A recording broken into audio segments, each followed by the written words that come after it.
Hi hello welcome to ఆహా ఏమి రుచి. హలో అండి, అందరికీ ఇవాళ బొబ్బరి గారెలు చేసి చూపిస్తాను. బొబ్బరిపప్పు రాత్రి ఒక కప్పు నానబెట్టుకున్నామండి.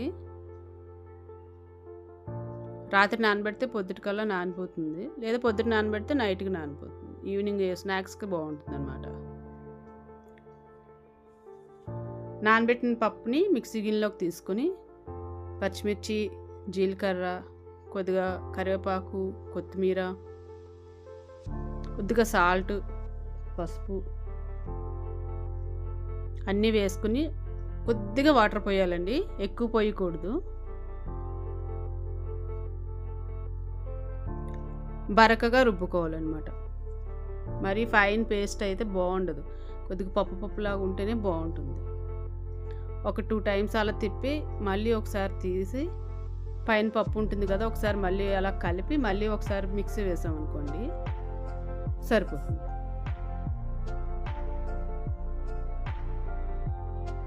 చూసారా, పైన పప్పు అంతా ఉంది కదా, అది ఒకసారి ఇలాగ మనం స్పూన్తో కలిపి ఒక్కసారి తిప్పేస్తే సరిపోతుంది.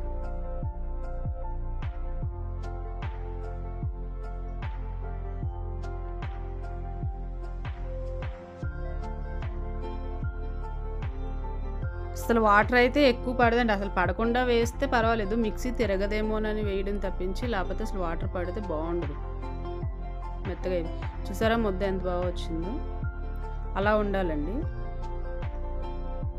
దీంట్లో అంటే ఒక కప్పు బొబ్బర్లకి ఒక హాఫ్ కప్ అయితే వరిపిండి వేసుకుంటే బాగుంటుందండి, లేదా బియ్యం నానబెట్టుకున్న బాగానే ఉంటుంది.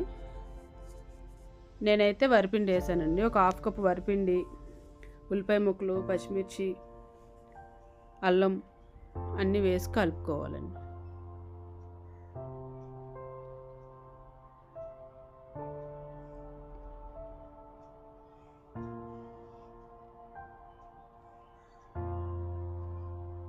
కొద్దిగా పలసన అయినా వరిపిండి వేస్తాం కాబట్టి అప్పుడు సరిపోతుంది, కరెక్ట్గా వస్తుంది అన్నమాట.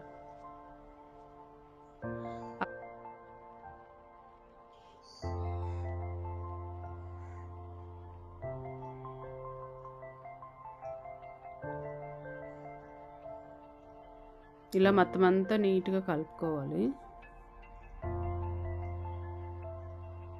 అసలు వాటర్ అనేది పడదు, నీట్గా అలా వచ్చేస్తుంది.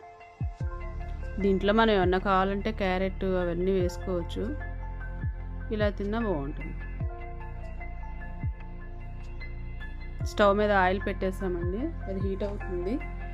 మీడియం ఫ్లేమ్లో పెట్టుకొని చిన్నవి చేసుకుని బొబ్బరి గారెలు చిన్నవి ఇలా ఒత్తుకొని వేసేసుకోవడం అండి. ఎక్కువ హీట్ మీద పెట్టకూడదండి, సిమ్లో అంటే మీడియం ఫ్లేమ్లో పెట్టుకుంటే లోపలంతా బాగా ఉడుకుతుంది అనమాట.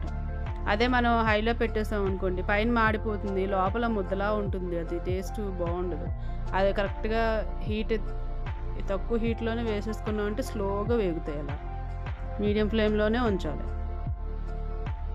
టైం పడుతుందండి వేగడానికి, కాస్త ఓపికగా ఉండాలి ఇక్కడ మాత్రం.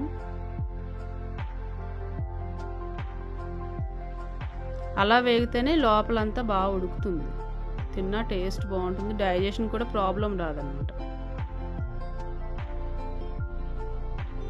అవి కలర్ చేంజ్ అవ్వడానికి చాలా టైం పడుతుంది, లోపలంతా ఉడికాక బయటికి కలర్ చేంజ్ అవుతుంది.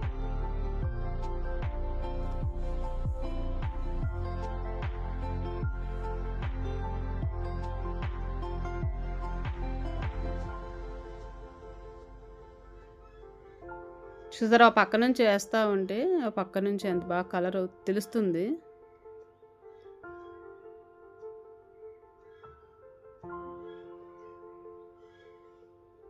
వేగినంత వరకు తీసేసుకొని మళ్ళీ వేస్తూ ఉండాలండి.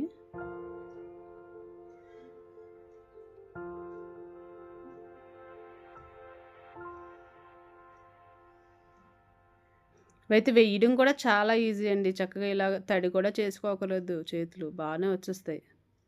అదే మామూలు మనకి మిరపగారెలు కానీ శనగపప్పు గారెలు కానీ వేయాలంటే కొద్దిగా ఇబ్బంది అవుతుంది, ఆయిల్ లాగేస్తాయి, చేయి తడి చేసుకుని వేయాలి. ఒక్కొక్కసారి కుదురుతుంది, ఒక్కొక్కసారి కుదరదు.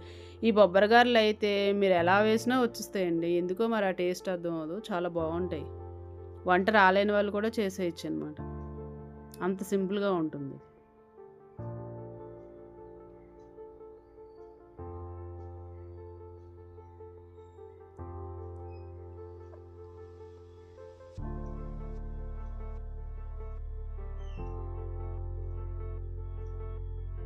చూసారా ఎలా వచ్చినాయో కలర్ అది. అంతేనండి, ఎంతో టేస్టీగా ఉండే బొబ్బరగారులు రెడీ అయిపోయినాయి.